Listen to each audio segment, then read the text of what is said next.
আসসালামু আলাইকুম রহমতুল্লাহ। প্রিয় দর্শক, কেমন আছেন? আশা করি ভালো আছেন। প্রিয় দর্শক, ভুল তথ্য দিয়ে নিবন্ধন প্রত্যয়নপত্র অর্জন শিক্ষকের শোকজ এনটিআরসিএল। প্রিয় দর্শক, শিক্ষক নিবন্ধন প্রত্যয়নপত্র নিতে এক শিক্ষকের শিক্ষকতা যোগ্যতা সম্পর্কে ভুল তথ্য দেওয়া ও তথ্য গোপন করার প্রমাণ পেয়েছে শিক্ষা মন্ত্রণালয়ের মাধ্যমিক ও উচ্চ শিক্ষা বিভাগ এবং বেসরকারি শিক্ষক নিবন্ধন ও প্রত্যয়ন কর্তৃপক্ষ এনটিআরসি।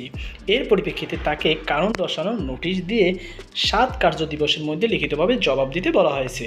কক্সবাজার রামু উপজেলায় জোয়ারিয়ানালা হাজী মোহাম্মদ শাসি উচ্চ বিদ্যালয় শিক্ষক সাজেদা বেগমকে এই নোটিশ দেওয়া হয়। তিনি সামাজিক বিজ্ঞান বিভাগের সহকারী শিক্ষক বলে নোটিশে জানানো হয়েছে।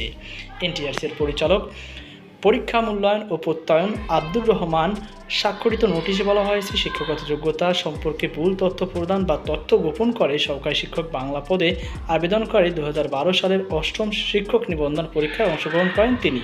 এভাবে শিক্ষক নিবন্ধন প্রত্যয়নপত্র অর্জন করার বিষয়ে তদন্তকারী কর্মকর্তারা প্রতিবেদনে অভিযোগের সত্যতা প্রমাণিত হয়েছে। বর্ণিত অবস্থায় বেসরকারি শিক্ষক নিবন্ধন পরীক্ষা গ্রহণ ও প্রত্যয়ন বিধিমালা 2006 সংশোধিত এর বিধি 12(2) অনুযায়ী তার শিক্ষক নিবন্ধন প্রত্যয়নপত্র কেন বাতিল করা হবে না তার কারণপত্র প্রাপ্তির 7 কার্য দিবসের মধ্যে লিখিতভাবে জানানোর জন্য নির্দেশক্রমে অনুরোধ করা হয়েছে।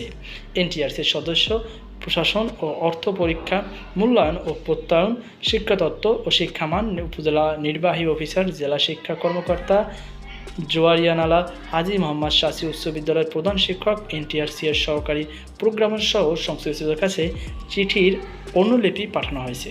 তো প্রিয় দর্শক, এই ছিল আমাদের সর্বশেষ আপডেট। তাই ভুল তথ্য দিয়ে কখনোই নিবন্ধন প্রত্যয়নপত্র অর্জন করা উচিত নয়। সকল বাধা সুস্থ থাকুন আর এই বিষয়ে অবশ্যই সতর্ক থাকবেন। আজকে পর্যন্তই। আল্লাহ হাফেজ।